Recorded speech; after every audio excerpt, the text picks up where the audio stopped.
जय शनिदेव, जय श्री राम भाइयों। आज का जो हमारा विषय है, गुप्तधन निकालने गए 3 दोस्त, उसमें से 2 मर गए, 1 बच गया। और जो मर गए थे उनकी आत्मा जो बच गया उनको मारने के लिए आई। उसको बचाया हमारे दादा गुरु ने। देखिए, ये जो कहानी हमारे दादा गुरु के समय की घटित हुई कहानी है, इसके बारे में आपको मैं विस्तार से बताने वाला हूँ, हम चर्चा करने वाले। अगर अपने चैनल को सब्सक्राइब फॉलो नहीं किया, सबसे पहले चैनल को सब्सक्राइब फॉलो लाइक शेयर करिए। देखिए, जो भी जानकारी मैं आपको देने की कोशिश करता हूँ, बिल्कुल सही जानकारी देने की कोशिश करता हूँ। और जो आप सब लोग जानते हैं कि जो इंद्रजाल विद्या, नारायणी विद्या, गुरु विद्या हमारे खानदान में 5 पीढ़ियों से चलती आ रही है। और जो हमारे दादा गुरु थे, सबसे बड़े पंडित, विद्वान, तांत्रिक थे और बहुत ही ज्ञानी थे। तो देखिए, उनके समय की जो बात है, हुआ ऐसी बात कि एक पहाड़ था एक गांव में। और जो पहाड़ था, उस पहाड़ के चोटी के ऊपर एक गुप्तधन होने के जैसे लोगों को डाउट था, शक था लोगों के, वहाँ पे गुप्तधन है। तो एक गांव के जो 3 दोस्त थे, उनको गुप्तधन के बारे में इतनी चाहत थी कि उनको लगता था भाई यहाँ पे धन मिलेगा, वहाँ पे धन मिलेगा। तो गुप्तधन की चाहत में ऐसा वैसा इधर उधर जंगल में घूमते रहते थे, किसी गांव में घर में खोदते रहते थे। और वो जो 3 दोस्त थे, फिर उन्होंने एक दिन तय कर दिया भाई पहाड़ पे जो है, उस पर जो गुप्तधन है पहाड़ की चोटी पर, हम उसको निकालने के लिए जाएंगे। अब उन्होंने क्या कर दिया कि एक जो 3 दोस्त थे, एक तांत्रिक के पास में गए। फिर वो तांत्रिक ने बोला कि मैं तुमको निकल के दूंगा और हम क्या करेंगे, अमावस्या की रात्रि को उस धन को हम निकालेंगे। अब वो जो 3 दोस्त थे बहुत ही लालची थे, उनको धन की बहुत ही चाहत थी। ठीक है, तो बात ऐसी हुई भाइयों कि जो फिर अमावस्या का दिन आ गया और जो 3 दोस्त थे उन्होंने सोच लिया कि भाई आज अपने को ये जो काम है रात को करने का है। जो तांत्रिक था उनके गांव से लगभग 1-2 किलोमीटर दूर रहता था। तो जो फिर 3 दोस्त थे, तो उसमें से जो 2 दोस्त ने क्या बोला, जो बड़े दोस्त थे जो 2, और एक उसमें से छोटा व्यक्ति था, थोड़ा लड़का वो। तो जो बड़े लड़के थे वो 2, उन्होंने बोला वो छोटे लड़के को, भाई तू क्या कर, तांत्रिक को लेकर आ जा, हम तब तक क्या करते जो सामग्री लेके आगे चले जाते। तो जो छोटा जो था वो फिर तांत्रिक के पास में चला गया तांत्रिक को लाने के लिए। अभी तांत्रिक 1-2 किलोमीटर उसका घर दूर था।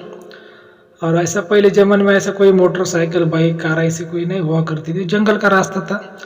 तो जो छोटा लड़का उसको घर तांत्रिक के घर चला गया उसको लाने के लिए। और ये जो 2 बड़े दोस्त थे ये आगे चले गए पहाड़ पर सामग्री लेके।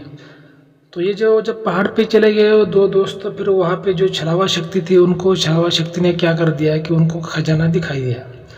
और खजाना ऐसा चमक रहा था जैसे पीला पीला उनको खजाना दिखाई दिया। और उनको लगा भाई तांत्रिक और ये छोटा दोस्त आने से पहले क्या करेंगे, हम इस खजाने को फिर तो निकाल लेंगे, क्योंकि खजाना डायरेक्ट लाइव दिख रहा है, तो फिर तांत्रिक की क्या जरूरत है। और जो तीसरा जो दोस्त था, फिर उसकी क्या जरूरत है, अभी दिख रहा है तो फिर उसको उठा लेते। जो बहुत बड़ा ऐसा कड़ाई जैसा जो कुछ मटका जैसा उनको दिखाई दे रहा था। पर उन्होंने क्या कर दिया, उस खजाने को उन्होंने हाथ लगा दिया। और जैसे उन्होंने खजाने को हाथ लगा दिया, तो जो शक्ति थी, शक्ति ने उनके ऊपर हमला कर दिया और उन 2 दोस्तों को वहीं पर मार दिया। अब देखिए, ये जो तीसरा दोस्त था जो छोटा था, जो तांत्रिक को लेके गया था, तांत्रिक के घर गया, लेकिन तांत्रिक घर पे नहीं था। और उसने तांत्रिक का घर पे वेट किया, लेकिन तांत्रिक घर पे नहीं आया। तो फिर अपने घर पर वो जो तीसरा दोस्त था वापस लौटकर चला आया। अभी उसको लगा कि भाई मैं अकेले इतना जंगल में पहाड़ पर कैसे जाऊँ, उसको डर लगने लगा, तो वो फिर पहाड़ पर गया नहीं। अब फिर दूसरे दिन सुबह गांव वालों ने देखा कि भाई जो 2 दोस्त है गांव के, गायब 2 लड़के गायब है, कहाँ गए कहाँ गए, फिर इधर उधर उनको ढूंढने लगे। तो फिर शाम होने तक गाँव लोगों को, जो गाँव वाले लोग थे, उनको पता चला कि भाई ये धन निकालने गए थे और ये पहाड़ पर इनकी मौत हो गई। तो फिर यह ऐसी घटना घटित हुई। ठीक है, उसके बाद में फिर क्या हुआ कि जैसे लगभग 2-3 महीने की बात है, अभी जो 2 दोस्त जो धन निकलने गए थे, उनकी जो मौतें हुई थी, जो उनकी जो आत्मा है, उनको मोक्ष नहीं मिला था। क्योंकि धन की शक्ति अगर किसी आत्मा को मारती, किसी इंसान को मारती, तो उसकी आत्मा भटकती रहती, उसको मोक्ष नहीं मिलता। तो जो फिर 2 दोस्त थे, जो तीसरा जो दोस्त बचा था, तो फिर उसके पीछे वो 2 जो दोस्त मर गए थे, उनकी आत्मा उसके पीछे घूमने लगी, उसको मारने के लिए, तीसरे दोस्त को मारने के लिए।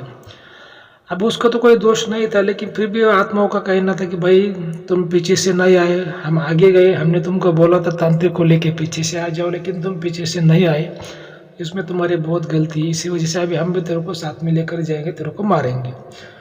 फिर वो जो तीसरा जो दोस्त था वो इतना परेशान हो गया, इतना परेशान हो गया कि बहुत परेशान हो गया।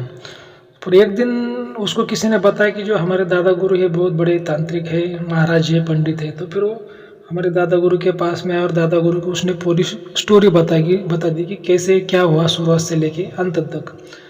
पर दादा गुरु ने फिर उसको बचाने का सोचा। दादा गुरु ने बोला भाई देखो तेरा तो कोई दोष नहीं, क्योंकि तांत्रिक तेरे को मिला नहीं, इसी वजह से तू पीछे से नहीं गया। और जो दो दोस्त आगे गए थे उनको ऐसा लगा कि भाई धन तो दिख रहा है तो फिर इसको हम उठा लेंगे, बाकी लोगों की क्या जरूरत है, वो भी लालच में आ गए थे। वो दोष उनका है, तेरा क्या दोष है? उनके लालच की वजह से वो 2 लोग मर गए थे, तेरा इसमें कोई दोष नहीं है। तो फिर भाई वो देखिए दादा गुरु ने जो तीसरा दोस्त था जो बचा उसको सोचने का ठान लिया। और फिर दादा गुरु ने क्या कर दिया, फिर अमावस्या के दिन उसको बुलाया, जो तीसरा जो दोस्त था बचा हुआ उसको बोला कि तो अमावस्या के दिन आ जा, मैं तेरे ऊपर एक टोटका छोड़ के तेरा बंधन कर देता हूँ। फिर दादा गुरु ने उसका बंधन जब चालू कर दिया तो जो 2 लड़के जो मरे थे पहले जो धन के चक्कर में, तो उनकी आत्माएं वहाँ पर आ गई और दादा गुरु को फिर बोलने लगे कि देखिए ये हमारा दोस्त है, हमको इसको साथ में लेकर जाने का है, इसका बंधन मत करिए, ये पापी है, दोषी है, ये पीछे से नहीं आया, ऐसा वैसा। फिर दादा गुरु ने उनको समझा भाई देखो इसका कोई गलती नहीं, इसको तांत्रिक नहीं मिला, इसको अकेले को डर लगा, इसी वजह से पीछे से नहीं आया। और तुम दोनों आगे गए तो तुमको वेट करना चाहिए था तांत्रिक का, तुमने डायरेक्टली धन को लालच में हाथ लगाया, इसकी वजह से तुम्हारी मौत हो गई, इसमें इसका क्या दोष है?